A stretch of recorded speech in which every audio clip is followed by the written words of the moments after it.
In this video, I'll show you how to add Apple Pay to Stripe checkout.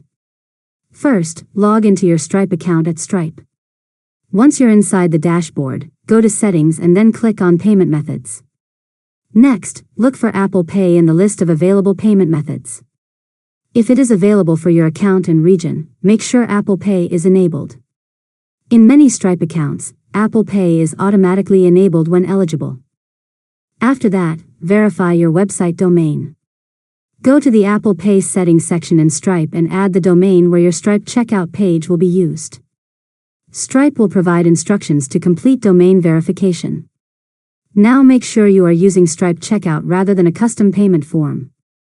Stripe Checkout automatically displays Apple Pay when all requirements are met, including a supported device, browser, and verified domain. Next, test your integration using a compatible Apple device such as an iPhone, iPad, or Mac with Safari.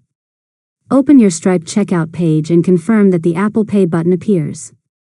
After that, complete a test transaction to make sure payments are being processed correctly through Apple Pay. Finally, switch to live mode if you have been testing, and your customers will automatically see Apple Pay as a payment option whenever they are eligible to use it. And that's it. You've successfully learned how to add Apple Pay to Stripe checkout. If you found this tutorial helpful, make sure to subscribe to Learn Mode Lab for more tutorials.